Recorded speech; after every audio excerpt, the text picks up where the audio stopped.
I think enough people have joined, so we can start. Good morning or afternoon or evening to everyone based on where you are in the world. And thank you so much for joining us today. I am Federica Dossi and I will be moderating today's event. So today's event will focus on how to find, analyze, and use key Article 6 information.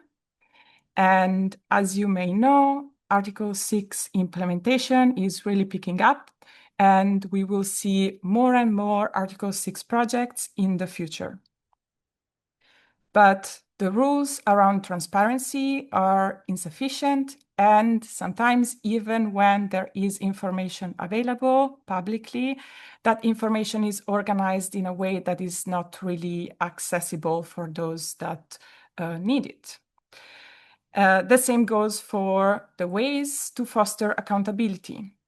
And as I said, given that Article 6 activity will most probably continue to increase in the next years, there is a need for capacity building for civil society on these issues.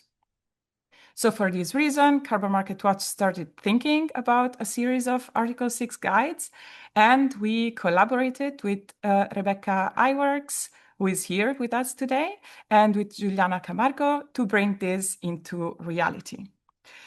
To build these guides, we spoke with journalists and civil society actors in carbon-rich countries about the question they had around Article 6 and the data they found the hardest to work with. And we used these interviews to shape the guides around the information that people actually needed to find.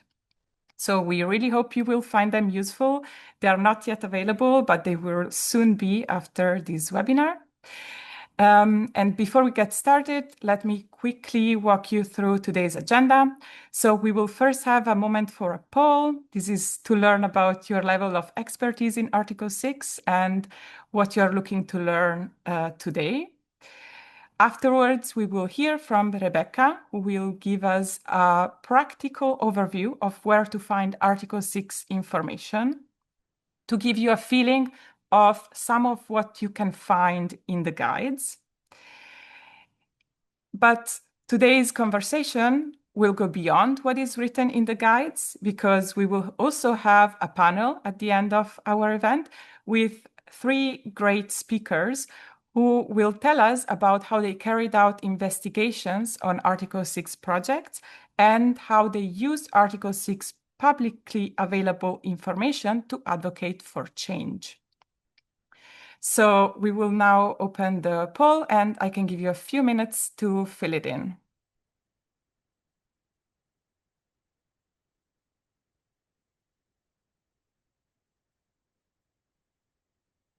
You should all be able to see it now.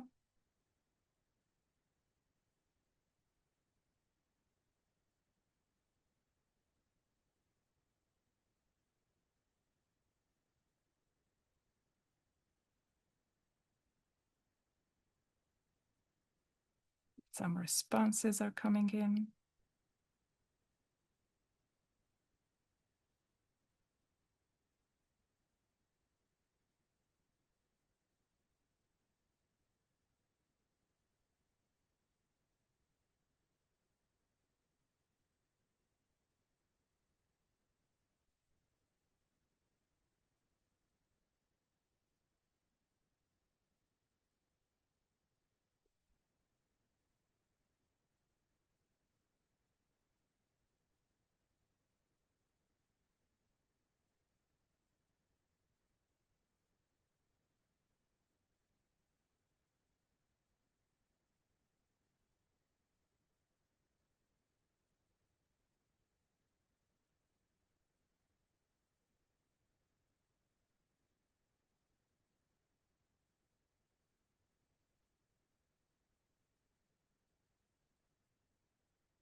think we can close it very soon.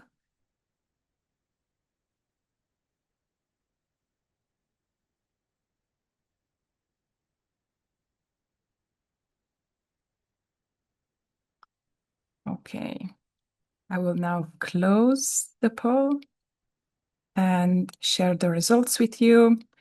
Now, yeah, you should be seeing all the results. So, yes, it seems like we have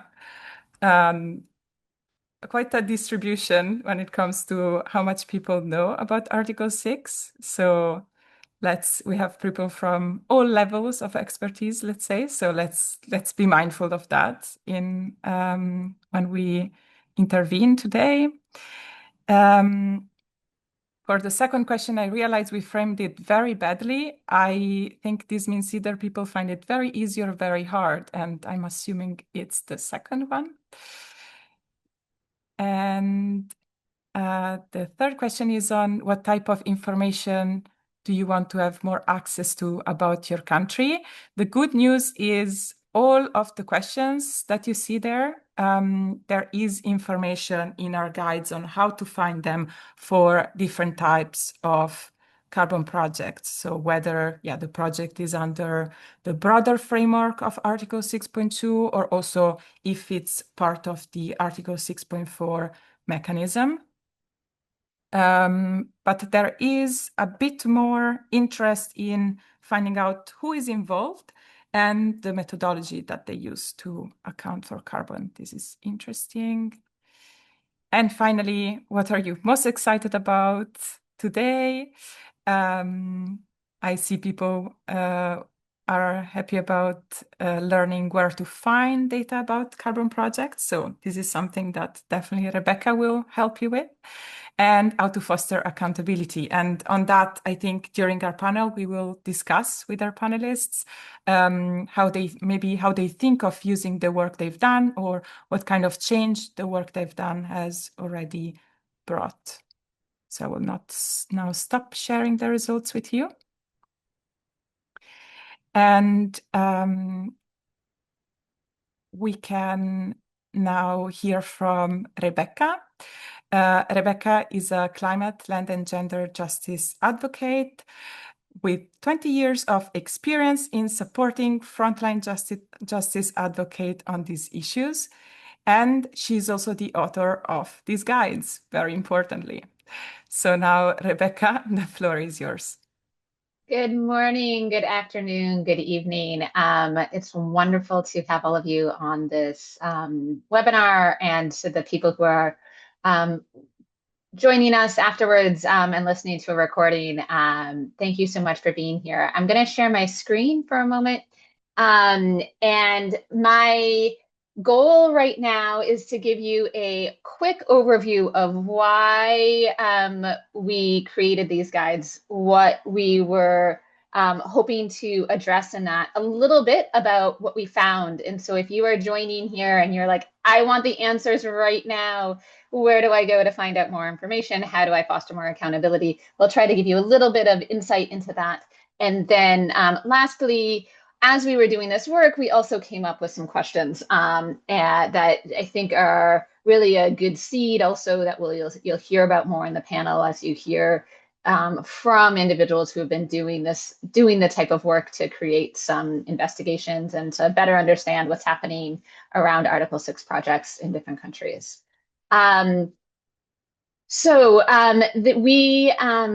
My name is Rebecca Iwerks, and I have partnered with Carbon Market Watch to create these 3 guides. And the goal of these guides is to connect from questions that communities and journalists and folks who are directly impacted by carbon projects have to the new types of information that are going to be available and are in the process of being published related to Article 6.2 and 6.4 projects. And so this series of guides can be read together or separately and are really aiming to be a practical opportunity for each of you to be able to find out more about what is going on in your country and how to get that information without also having to have a full PhD in carbon markets and understand all the acronyms. And so the quick overview again of what I'm doing today is I'll talk a little bit about the challenge of why that motivated these guides, a little bit about places to find the data, and share with you some of the gaps in data that we also saw as we were doing this. So the challenge, the reason why Carbon Market Watch was interested in creating these guides is really about when you think about a community that is directly impacted by a carbon project. And this picture is taken in northern Kenya, sitting with a community that's trying to investigate more about and share more about what is happening in a carbon project on their land. As someone who has been listening to communities that are impacted by carbon projects all over the world for the last several years, there is a consistent story of how tricky it is to move from this community that is trying to better understand what is happening on their land and have some accountability to these global spaces where decisions are made about these projects. And particularly around the disclosure of data and the ways to have accountability for the decisions that are being made around these projects. We also see at the same time these newer projects that are coming out related to Article 6.2 and 6.4 that are moving quickly on these global conversations. And this gap between what the increased accountability that communities are trying to foster and questions that they are asking, and the increased complexity of the information that is coming out, and that we were really looking to address that gap. The other challenge that we confronted in creating these guides, and my apologies if your heart rate went up as I moved the slide to have some acronyms and a little bit more complexity, but that heart rate response is exactly what we are addressing. So it's really confusing, and there is a lot going on right now with carbon markets. If we think about the voluntary carbon markets are these projects where there is a project developer that submits to a carbon standard. There are lots of different carbon standards out there that are setting the rules for these projects, but then the carbon standard would check through a verification process and a validation process, and then a verification process, that project, and the project would then, when credits are issued, go to a buyer. It's a little analogous with Article 6.4 projects that also you'll see it looks like a similar chain, right? Where you also have a project developer. In some ways, we could say the UNFCCC supervisory body works as a carbon standard alongside the host country, which also has some approval process. And then there is a buyer later in this process. And we'll talk a little bit more about that 6.4 process being a little bit analogous to the voluntary carbon markets. And then the Article 6.2 process is a completely different process. So it is a opportunity for countries to trade mitigation outcomes that are defined by the countries themselves, and then can be applied to naturally determined contributions. And what you see from this graphic is that these different acronyms, these different ways we throw around the word carbon projects are actually really overlapping with each other. And often it is really difficult to understand in your country which of these different, when you hear about a carbon project happening on your land, which of these different places is related, these different mechanisms is related to the physical changes in land that you're seeing in front of you. And it may be more than one. And part of that also to be aware of is this challenge that comes up with the interplay between these, because whichever of these mechanisms is involved in your country is where it will be easier for you to find information and then foster accountability related to that. And so while these might be slightly overwhelming different concepts, it can be helpful and grounding to understand these different ways that carbon projects can evolve in your country, because then that's the pathway to finding more information and to being able to foster more accountability related to that. And accountability both within the project developer, your government, or international actors that might have some oversight into those projects as well. Okay, so for those of you who are here to find some, who want quick answers about where to find some data, I will tell you quickly a few websites that are good places for you to go to find some information about your, what is going on in your country.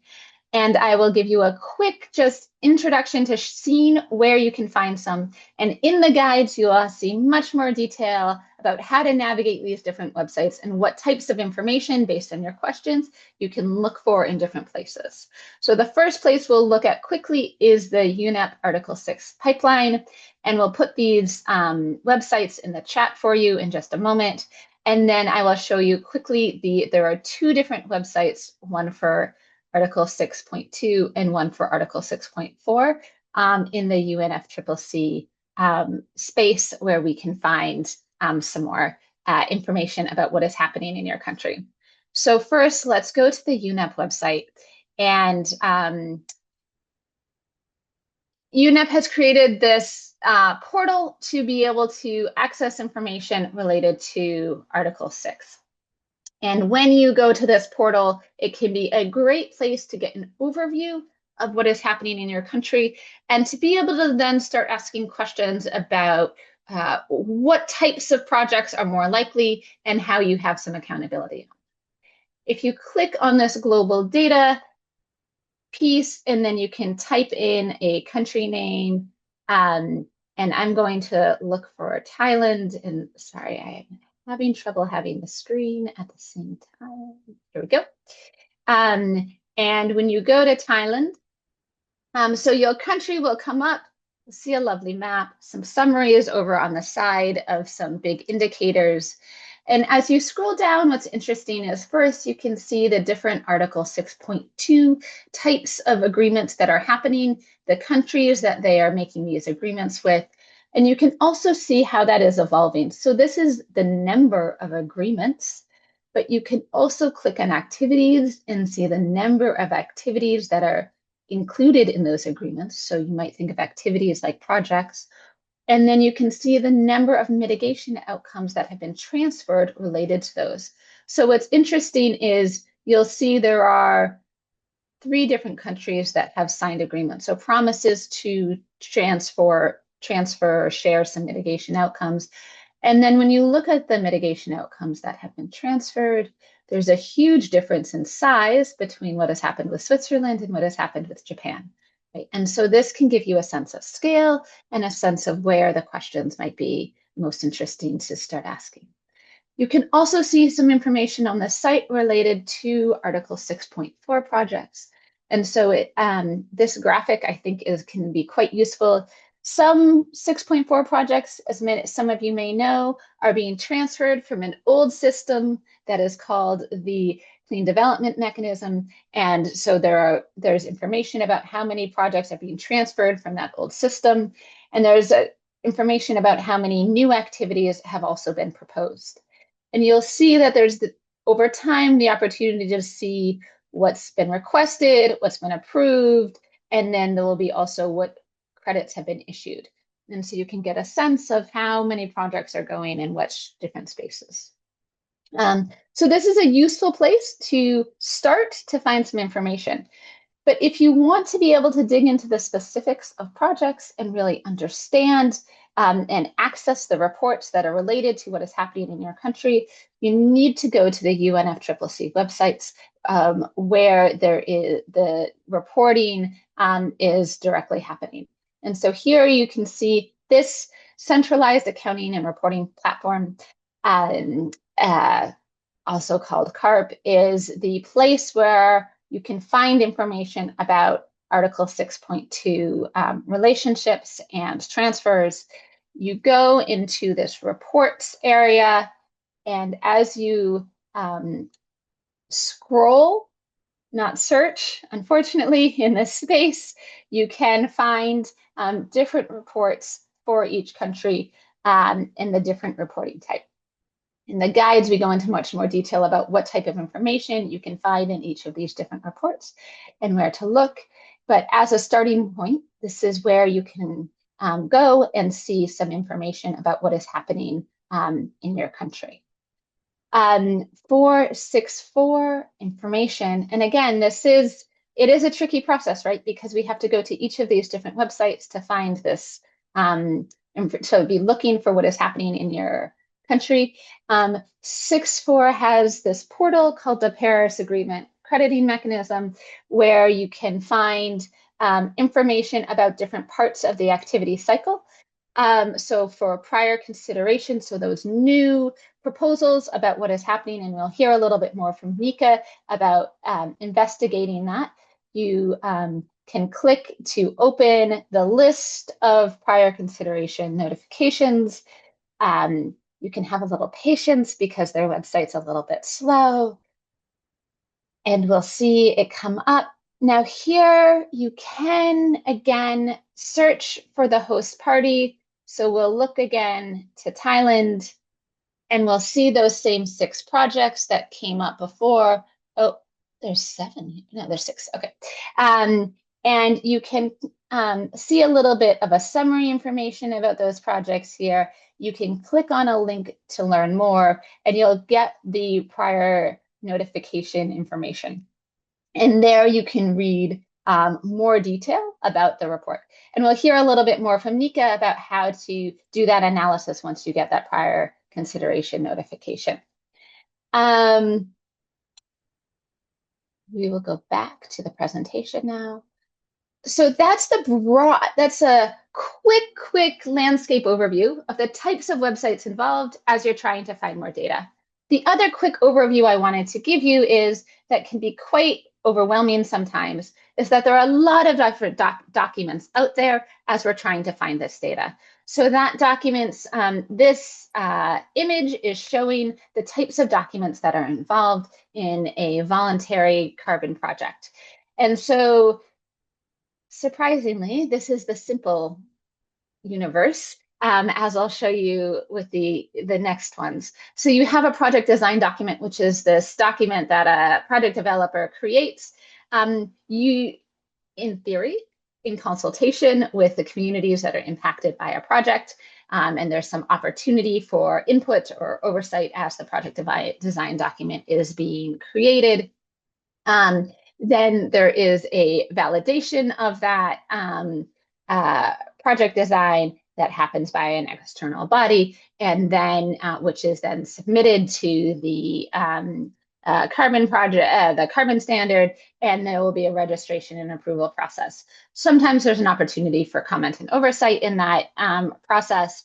And then you'll see these other types of reports that happen after the project is approved, where there's ongoing monitoring reports that happen, and then a verification of that monitoring that happens by an external body. Once those are approved, there is a credit issuance. Usually there's some opportunity for grievance or oversight during that, though the requirements on that are really different by the standard. So this is the simpler universe. I just want to quickly show you to whet your appetite for the complexity involved. This is then the types of documents that we have involved in the Article 6.4 universe. So we mentioned before that 6.4 projects are these projects where the UNFCCC kind of acts as a carbon standard. And you'll see there's a lot more documentation that is around that. And in theory, some additional also opportunities for formal oversight or input. And so that includes a prior consideration notification that happens before the project design document. That's kind of a heads up to both the UNFCCC and the host government that this project is going forward. And then alongside the project design document, a sustainable development tool questionnaire, which is supposed to provide more detail about the environmental and social impacts of the project. To note that once that is submitted, there is an opportunity for a global stakeholder consultation. So in addition to directly consulting the community impacted by the project, there is an opportunity for any stakeholders to formally respond to the project design document and submit comments to the Sustainable Development Tool. And so then, similar to in the voluntary carbon projects, there's a validation process. There are some additional documents around that because the host government also is able to approve a project. And there are some additional opportunities for oversight in that as well, opportunities to participate or to provide comments in more detail or to appeal a project formally through the supervisory body. And then lastly, you'll see also a few additional documents related to the 6.4 projects where you can continue to find more information or perhaps more opportunities for oversight as the project is verified and the credits are issued. One note with the 6.4 projects is there is a global grievance mechanism that also provides opportunity for oversight throughout once the project is approved, where those impacted by the project can try to make use of that grievance mechanism. And there's more detail about how to do that in the guides. I'm not going to go into the different types of reporting around Article 6.2, other than to just flash this on the screen, that you'll notice these are totally different ways of reporting information because the relationships that are happening in that are different. And it is more about the transfers between countries for the mitigation outcomes than the individual projects involved in that. But you will find more information about the 6.2 reporting cycle within the reports, within the guides. The last thing I want to mention as we close out is just as we were doing this research, as we were doing this work, we were really trying to see what is the clearest path between questions that we're hearing from communities that they want to answer and create accountability around, and the data that is being published in these different reports. And how do you get from the question to the data and the answers? And here are some questions that we found really hard to answer. So the first is how to follow the money. So there are no requirements, particularly under Article 6.2, to publish any information about the financial transfers that are happening. Governments are sharing money, or giving money for these mitigation outcomes. And there's no required disclosure of how much money is being shared to which government body in which time frame. There's also no requirement, while the under 6.4 projects, there's some requirements around benefit sharing agreements. There's no requirement around how frequently those financial transfers, disclosing how frequently the financial transfers are happening, to whom, and under what, and to what amount, or what the sale prices of a carbon credit, for example, so you can follow whether then the overall amount is what you would expect from that sort of sale price. And so this is an important question for citizens that want to hold their governments accountable and for communities that are directly impacted by the project. That's currently in the way that data is disclosed is just really difficult to find. It can be really tricky to see the geographic impact of these projects. And some of our panelists will talk a little bit more about that. But if you are living in a country and see a project happening and want to know what different regions are impacted by these projects, you have to dig a lot often to be able to find where the geographic impact is of the different projects. And it's not intuitive to be able to see that easily, and then to be able to prioritize within your own work what types of projects to be looking at and how to follow that. We noticed a really different consistent types of disclosure around the Article 6.2 reporting. We know that that is in early days and that there is a technical review of those. So some of those reports may be updated over time, but the level of disclosure of where some reports will name the specific projects and attach the whole other reporting about the projects that are involved in these transfers, and others will broadly reference some types of projects that may be involved, is a really different level of accountability that can happen then from that, and creates a lot of questions. We noticed, and this is true across carbon markets in general, there's a mismatch of timeliness, right? So the reporting often happens after the impacts might have happened on the ground. And there's a gap then for being able to have communities know in advance or know early enough to be able to create change related to what is happening in a project. And so often there are these the information comes out after the impacts might have already happened, and that can be tricky then for communities. And the last thing we'll mention here is all of this reporting is happening in English. And we know that those who are most vulnerable or who are most impacted by these projects probably don't all speak English. And that being in even the formal government reporting often don't happen in their national language as well, right? Since all this reporting is happening in English. And so that can be its own additional barrier to being able to navigate this information and to being able to create accountability.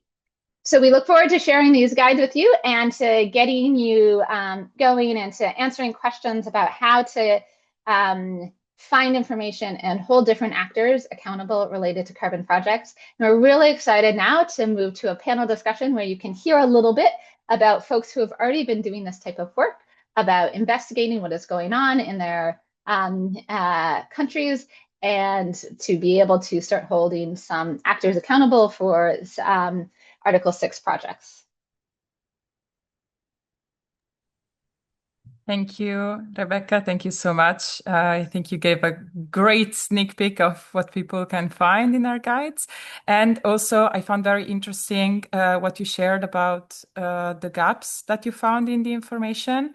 And I think, this is something that we are thinking about and something that we are critical about, right? These guides can help for the information that is there, but actually what is really needed is more of a systemic change. So of course, as much as it's important to do this and to create these resources, at the same time, there are certain aspects where we just would need better rules, better transparency. And because if you leave the rules in a more general way, like it is right now, then you just have each project doing whatever they want. And maybe some projects give important information, but others will not. So yeah, thank you for that. And yeah, this is a reason why I also think that the last pillar, let's say, of the guides, which is how to foster accountability, is really important to really push for real change in the Article 6 world, let's say. As I mentioned at the beginning, the guides will be made available quite soon, hopefully today or tomorrow. So keep an eye on our social media and on our website to find them. And now we can move to our panel. So today we have with us Manele Mpofu, who is a legal expert working for the Zimbabwe Environmental Law Organization. We have Nika Rivera, who is the land rights coordinator of the Asian Farmers Association for Sustainable Rural Development. And we have Oli Munion, who has been involved in climate justice and environmental struggles for 20 years, and he's the coordinator of the Climate Justice and Forest Campaign at Global Forest Coalition. And I would actually like to first hear from Nika. I have the same first question for all our speakers, which is for them to tell us the story of how they have investigated what's happening around Article 6 in their country. So Nika, please, the floor is yours. Thank you. Good evening to everyone from the Philippines. So thank you, Federica and Rebecca, to Carbon Market Watch as well for inviting us for this discussion. Just to briefly introduce also my organization. So I am with the Asian Farmers Association, or AFA, and we are a regional alliance of smallholder family farmers, fishers, herders, pastoralists, forest users, and indigenous peoples. And we have 22 national member organizations across 16 countries in Asia. And we're also part of the Land Matrix Initiative. So it's a global platform that documents and monitors large-scale land acquisition. So together with some of our partners at the global and at the regional level, we try to build on evidence on where these investments are happening, what they mean for land rights and local communities, and use that evidence to inform policy discussions on land.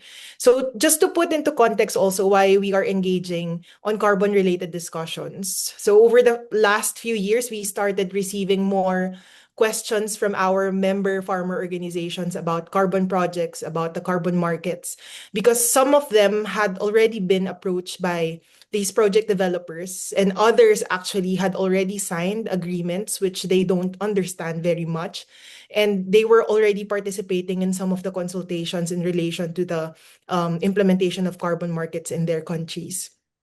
And our interest in this issue is also reflected with what we are seeing in the data collected by the Land Matrix Initiative. So in our latest global report, we documented 8.8 million hectares of land associated with carbon offset projects. So to put into perspective how large that is, that's roughly the equivalent to the size of Austria or Jordan.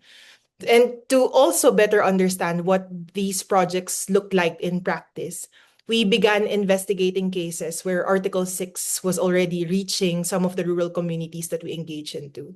So one of those was the proposed Botolan Wind Farm, and that is located in Zambales in the Philippines, which has been submitted under the Article 6.4 mechanism of the Paris Agreement.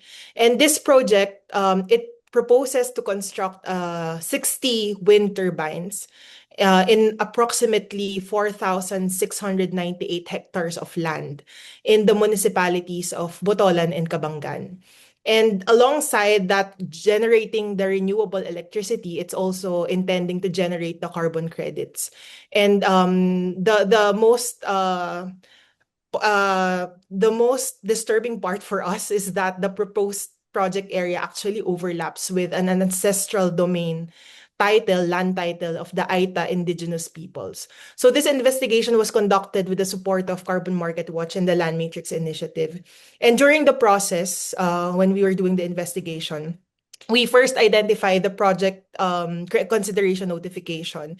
So the one that Rebecca mentioned earlier. So it was submitted in the UNFCCC portal. And one of our partners here in the Philippines, when we saw the list of the prior consideration notification, we were immediately alerted that we know that this area is where one of our partners is working closely with the Aitas in Botolan for many years already. So we contacted them and we asked whether the proposed project is indeed overlapping with some ancestral domains in the area. And they confirmed that there were actually two land titles of certificate of ancestral domain land title in the area. And from there, we gathered the information and we conducted some consultations with the community. So 3 observations stood out. There are more, but I don't have much time, so maybe I'll just share 3. So first, when we asked the Aitas, the indigenous peoples, about what they know about the project, so they said that what they know is that a wind farm will be built and it will help generate electricity for the community, for them to be able to use. So that in itself already is a mismatch in terms of the one that is the information from the prior consideration notification, because the electricity will actually go to the national grid of the Philippines and not directly in the Botolan and Cabangan area. And the Aitas, they were aware of the project primarily as a renewable energy project, but not as a carbon market project. And many, of course, they were unfamiliar what carbon credits are, why was the project seeking registration under this Article 6.4 mechanisms, and or what are the additional layers of being a carbon project might mean for them.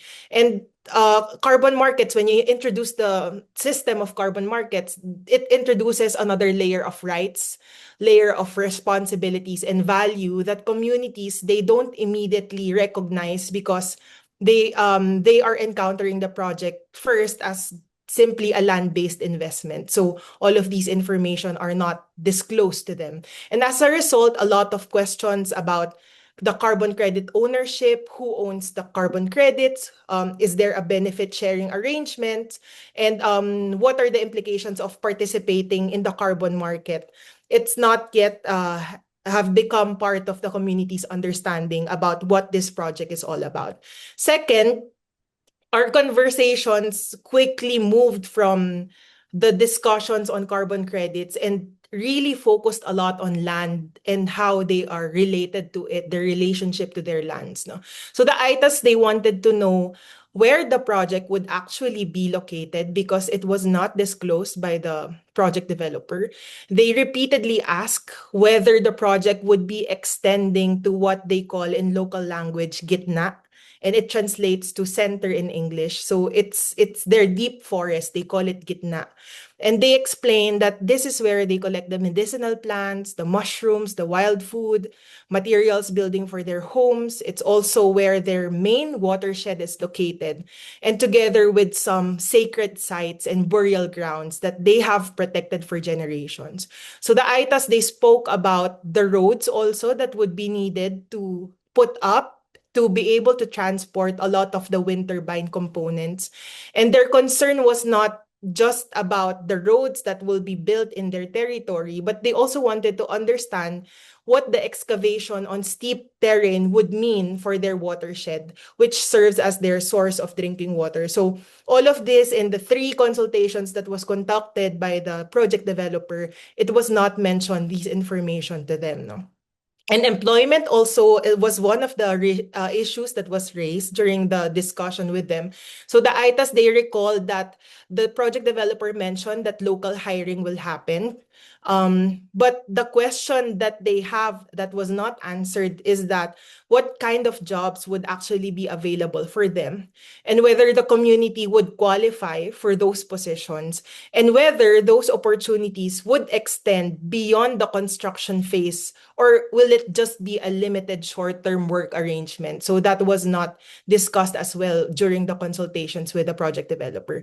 And third, lastly, the issue on access to information. And that remained one of the important issues when we were having the interviews and discussion. The ITAs, indigenous peoples, told us that while some documents had been shared in Filipino, many of the technical documents remained in English. And several of the elders that we talked to, they explained that they just relied primarily on what the project developer was saying, the verbal explanations, because they could not fully understand what was written on the documents. They don't know what they are all about. So there were also some reports that the project developer gave some pro forma templates of some local government documentation that is needed to be able to secure the approval and the endorsement of the indigenous groups. So it was already written. It just needed some signing coming from the local government unit, which was done and signed and passed without the consultation from the local community. So to wrap up my sharing on this discussion, what this investigation reinforced in our experience and to us is that when we discuss Article 6, it should not be just us understanding what carbon market mechanism is and all of these complexities. Because for us, once the project begins taking shape on the ground, on the local community, it now becomes part of existing systems on land governance. They intersect with customary tenure, with indigenous governance, with livelihoods, watersheds, local planning, and even the community decision-making. And for us to fully understand projects under Article 6, we have to be able to move and look beyond these topics of emissions reductions, although this is important as well, carbon accounting, but to understand and consider how these carbon projects interact with the landscape and the governance systems that is existing and that already exist in the territories that they are coming in as project developers. So I think this is one of the shifts in thinking that we need whenever we talk about carbon market. So I'll stop at that, Federica. Thank you. Thank you so much. And yeah, I think your last point is great. And I think this also connects to the fact that we should have meetings with local communities where decisions can actually be taken. Well, it seemed like that was not the case, right? For this wind farm in the Philippines, they kind of met with communities once this resolution was already passed because they were looking for the government to give approval. Yeah. Thank you so much. Nika, I'd like now to turn to Manele. Manele, we don't see your camera. If you can switch it on, it's fantastic. So I have the same question for you, Manele. Tell us the story of how you have investigated what's happening around Article 6 in your country, which is Zimbabwe. Thanks so much, Frederica, and thanks, Rebecca and Carbon Market Watch for inviting us to this platform. So my name is Manele Mpofu, as has been said, legal officer with the Zimbabwe Environmental Law Organization, which is a public interest law organization based out of Harare, Zimbabwe. So just to answer your question, I think Zimbabwe or the Zimbabwean story around carbon markets is one of the more dramatic ones, if I put it that way. I know when it comes to the conversation around carbon markets, they usually talk about the carbon cowboys and so on. That kind of describes the situation that occurred in Zimbabwe around the period of 2011 up to 2022, wherein carbon offsetting or the conversation around carbon offsetting arrived with the Kariba Red Plus project, which covered around 758,000 hectares of forest leased from 4 local councils in the northern parts of Zimbabwe that border Zambia. And this was run by a company, Carbon Green Africa, with a Swiss broker, which is called South Pole. And it became, I think, one of the largest or the world's largest forest offset projects, generating in excess of 100 million, selling credits to companies, companies, whether be it in your fashion industries and reputable automobile companies as well. And all this was happening with essentially no government regulation. So fast forward, I think, to 2023, that's when some investigations exposed issues around inflated carbon accounting, communities not getting anything from those projects. So ultimately, this project was halted. And including those credits. So the state now, or the government, then stepped in between the period of 2023 and to date, wherein they responded by voiding the existing projects and demanding revenue shares, then formalized everything through statutory instruments. The most recent one being Statutory Instrument 48 of 2025, which was passed in April of last year. So all this as well is happening within the context of another project wherein a fifth of Zimbabwe's land was put aside under a blue carbon project. Nothing has materialized yet, but we're seeing this, the UAE-based company, they've got access to over 7.5 million hectares, which is about 20% of the country's landmass.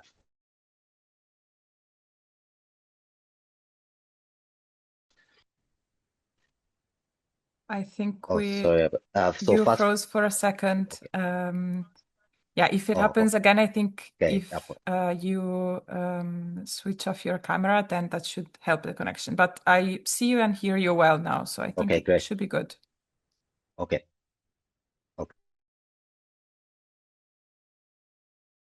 Okay, great.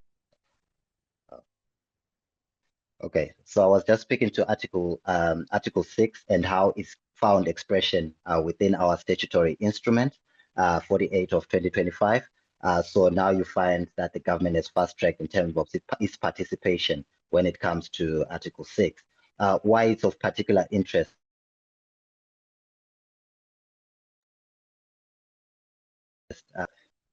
Manele, I think if you turn off your Okay. camera, probably it's Okay. best because Okay. Yes. it's a bit weird that we Apologies. don't see you, but I think It's it's okay. best. No It's problem. okay. Apologies. I think it's someone calling me, yet I'm using my mobile device. Okay, but it's okay. Yeah, why it's of particular interest to Zelo.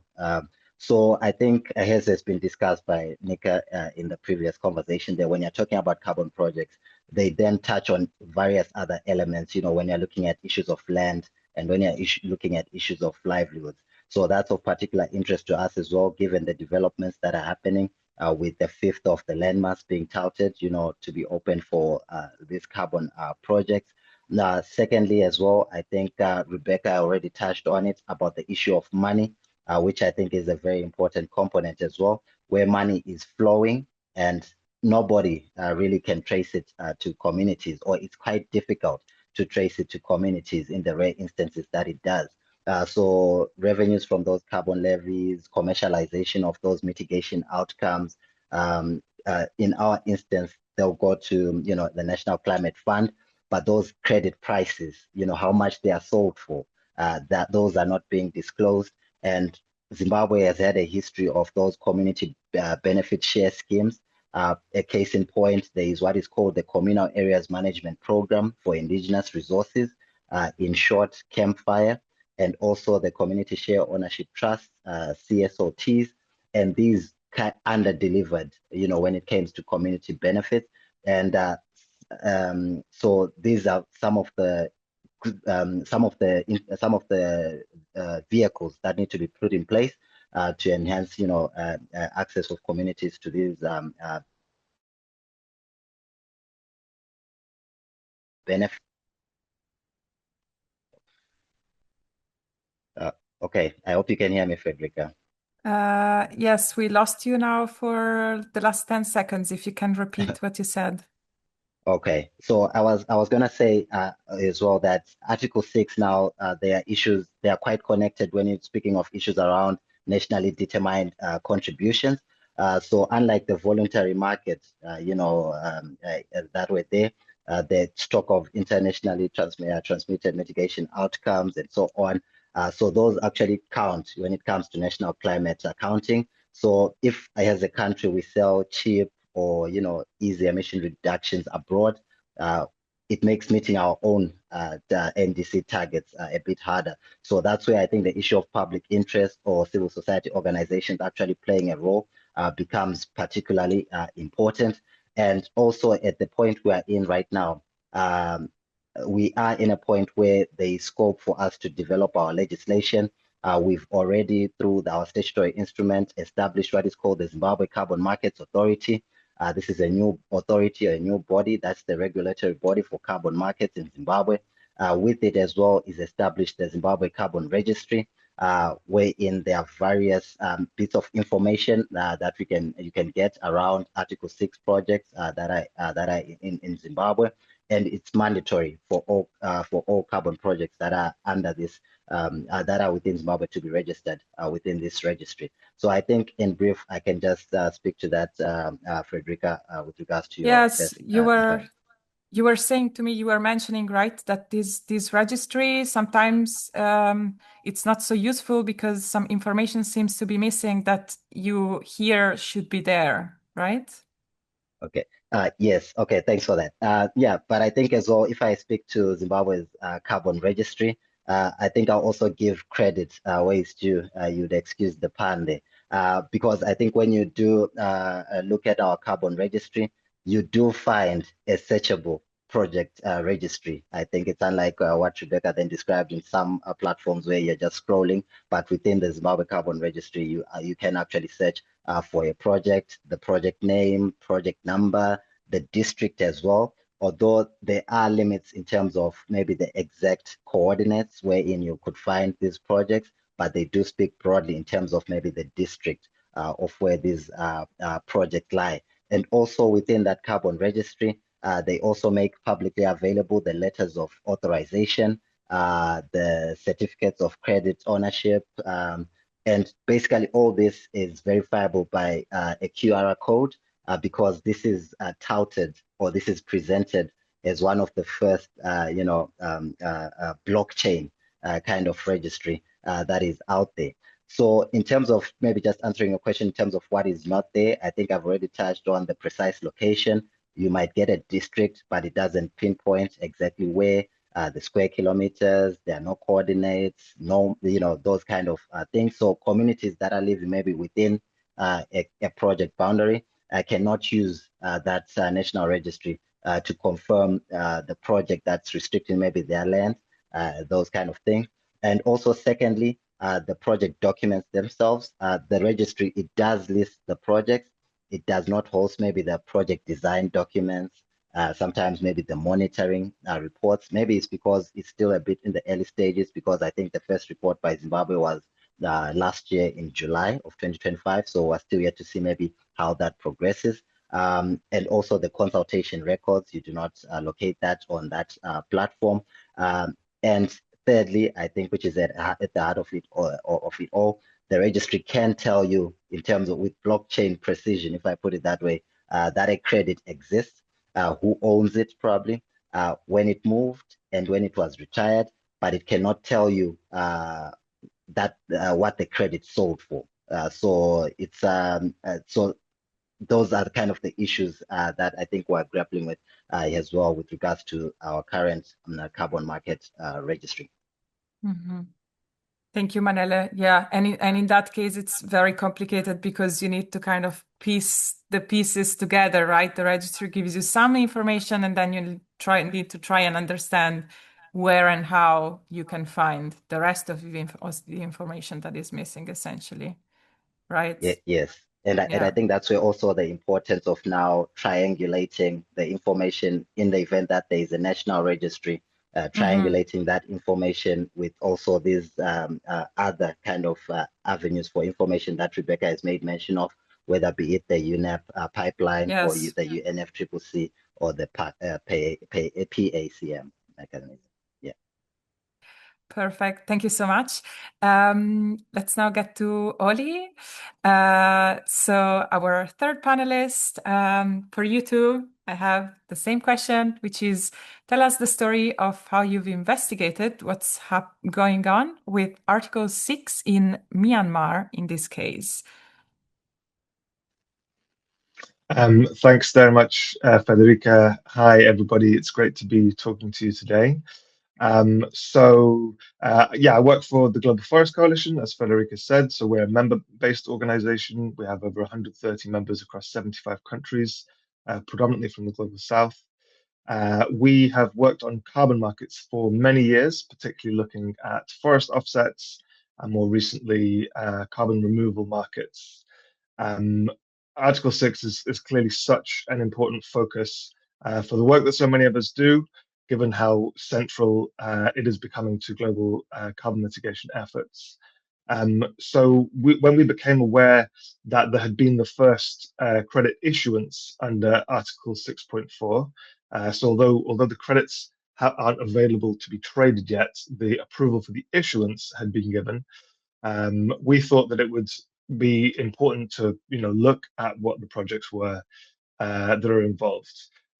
We assumed that these projects would be robust, they'd be hard to criticize. I mean, if it had been me choosing which projects to feature first, I would certainly have made sure that it would be very difficult for international civil society to find any grounds for criticism. But we thought it was still important to dig a bit deeper. So there's actually two projects involved. Both of them are in Myanmar, and both involve the distribution of more efficient cook stoves.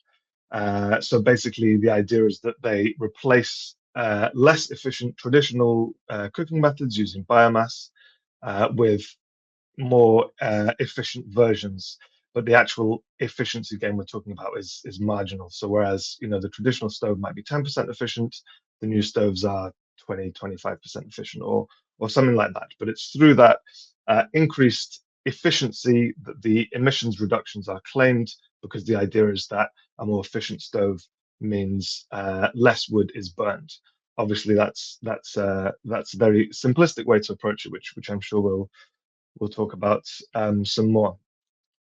So the project that we chose to focus on is being coordinated by a South Korean NGO called Climate Change Center, and it has the backing of a number of major South Korean multinationals, such as SK Group, and there's a few more.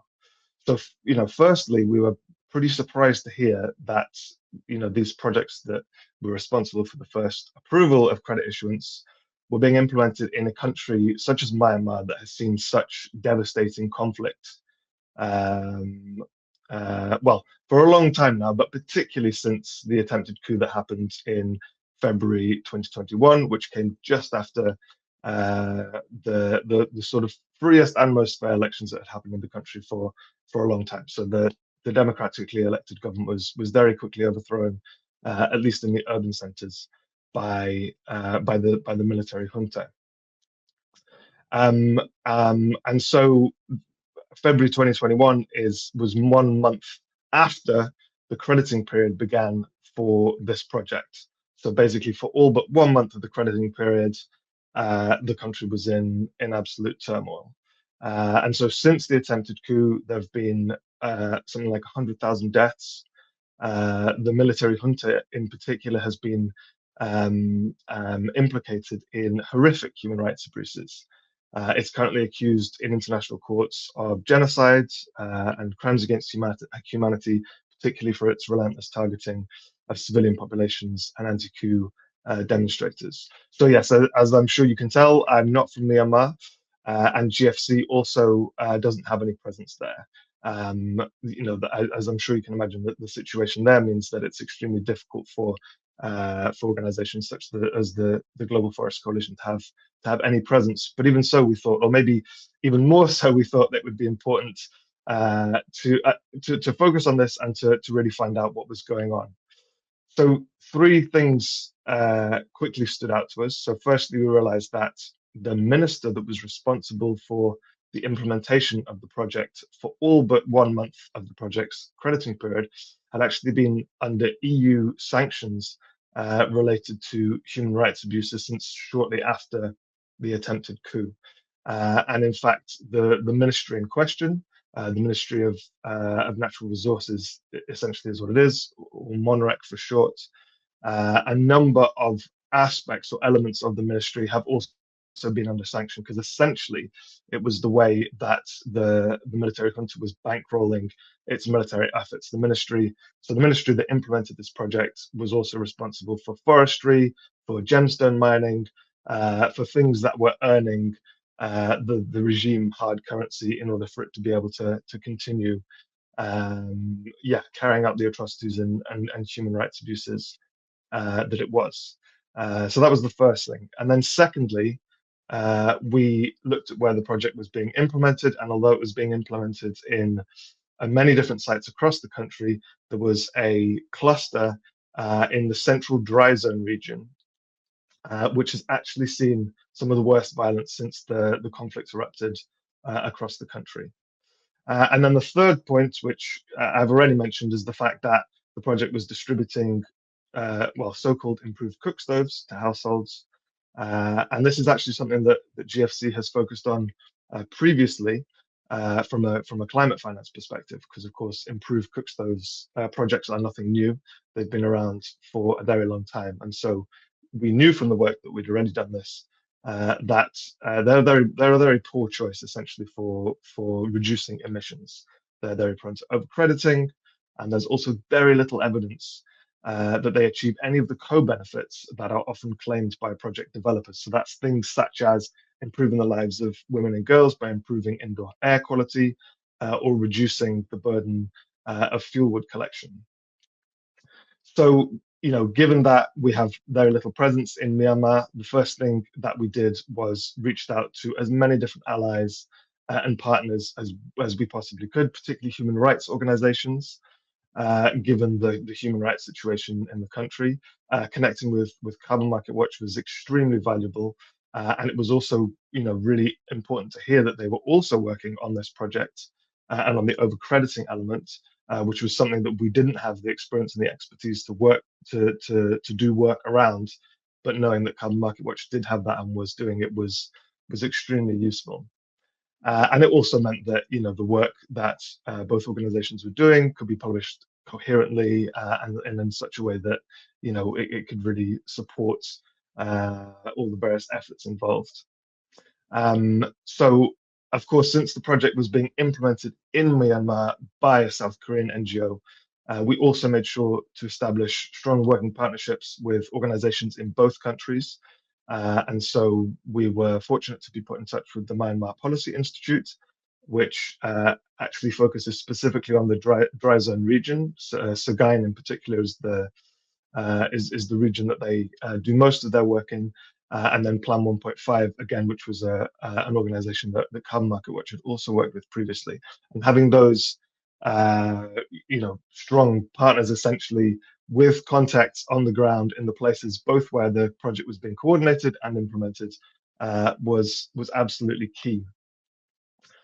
In terms of the information that we had to hand, so this was a transitioning CDM project, part of this initial batch of a large number of projects being moved over from the Clean Development Mechanism to the Paris Agreement crediting mechanism.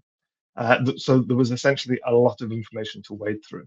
It had been a few years since I personally had looked in detail at a CDM project, so it took a bit of time for me to get my head around it all. We did the basic things such as putting together a shared document that many different people could contribute to, with links to sources from the original documentation. And although there's a lot of information on the CDM portal, a lot of it is repetition, or it feels like padding, and it's often very hard to be able to filter out what's actually useful. Another important factor is that although the email addresses of the coordinating and implementation partners are listed in the project documentation, we weren't able to contact them. We received no reply from any of them, and in fact some emails bounced, which made me think that the email addresses no longer existed, essentially. So having looked at the information in more detail through the project documents, there was another few things that really stood out. So first of all, there was actually no reference at all to the attempted coup or the conflict in any of the monitoring reports. So despite the fact that all of this turmoil was going on, where the project was being implemented, the impacts on human rights, and the very households that stoves were distributed to, there was no mention of this. And there was also no mention of the fact that the implementation partner, or at least the minister responsible for the implementation partner, was under sanction at the time. This meant that we had to find more information about what was going on, what the context was from other sources. So one really useful source of information was from ACLED, which is an independent and impartial conflict monitor providing data analysis for all violent conflict and protests all around the world. And this was a suggestion that came from a human rights organization that we had no knowledge of before.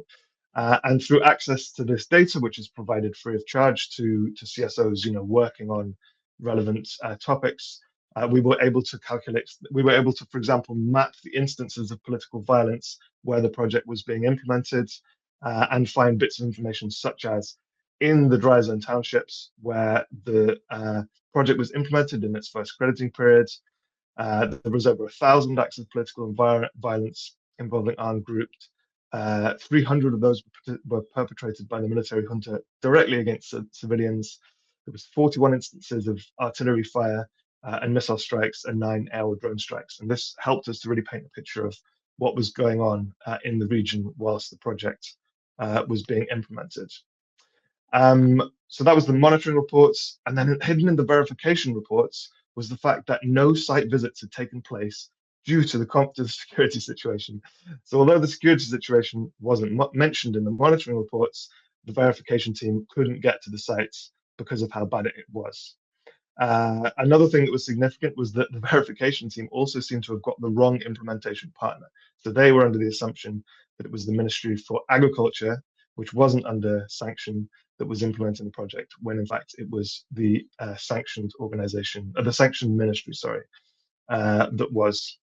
Other important information from the project documentation was the fact that the oral surveys that were conducted as part of the monitoring were basically targeted towards male heads of households. So although the project was supposed to be all about improving the lives of women and girls, essentially it was male head of households that were questioned in the oral survey, and similarly the verification team of the 22 Zoom interviews that they conducted instead of conducting site visits, only 2 of the people they interviewed were women, which really showed the disparity between the language and the framing that the project was using around gender justice, and then how it was actually being implemented on the ground. And then one final point on information was a point that Rebecca made earlier. It's so difficult to find information on the financial flows.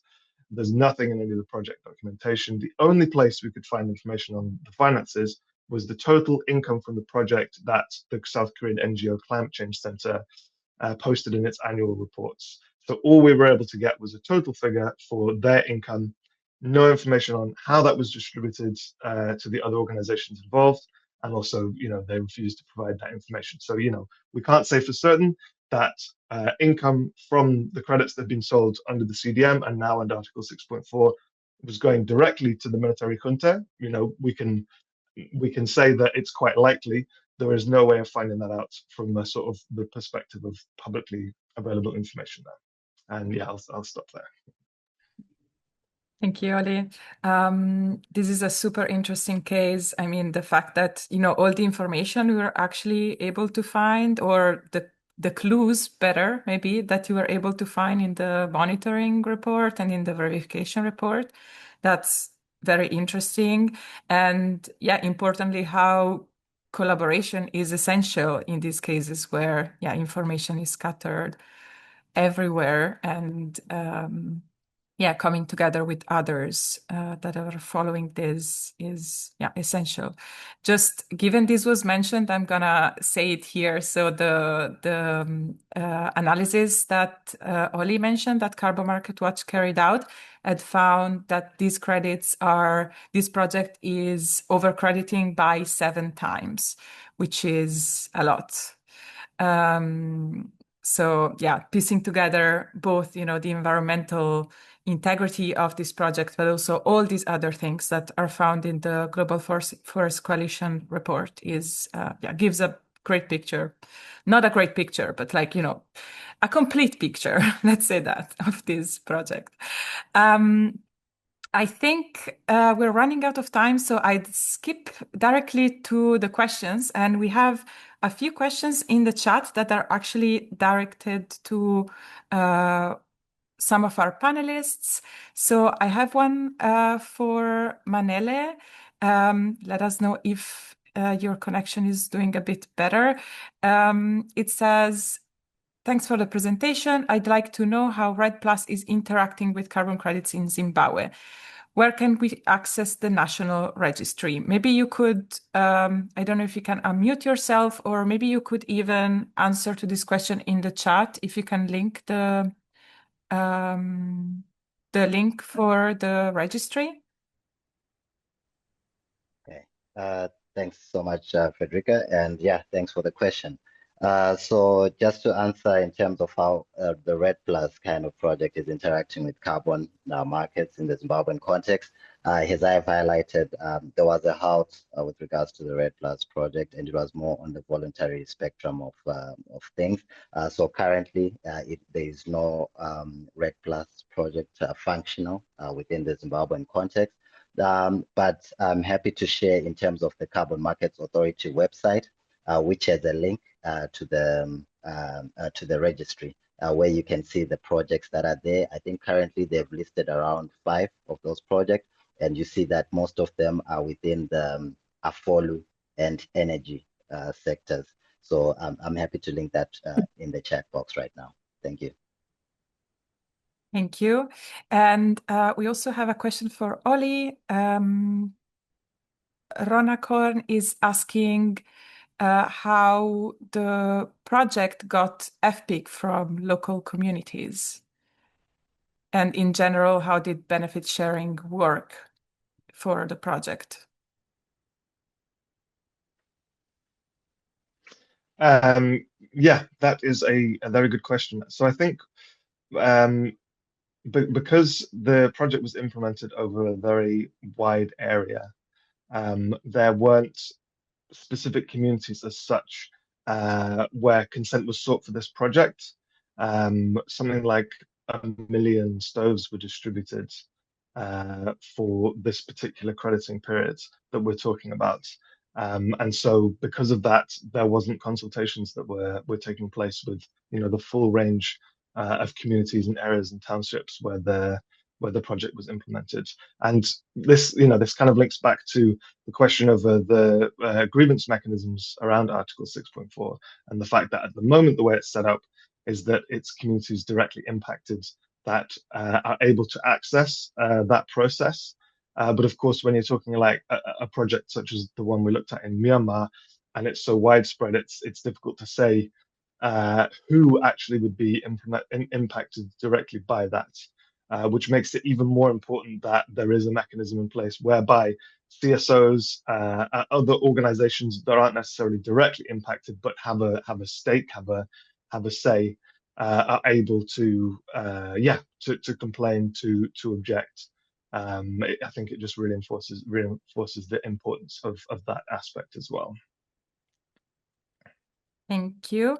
And I see some of the speakers are also, thank you so much, answering some of the questions in the Q&A directly. So yeah, for those that put their questions there, you can find some answered.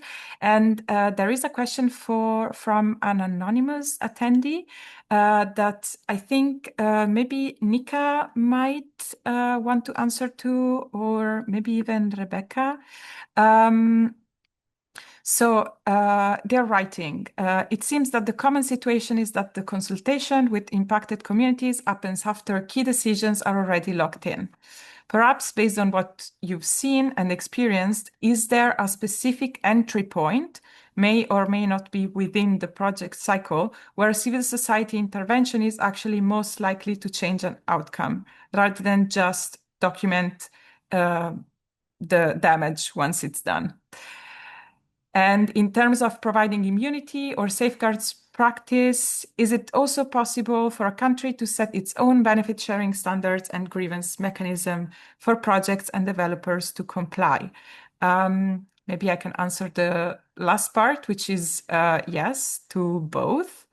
And for the first part, I think Nika maybe wants to answer. Great. And Rebecca, feel free to also.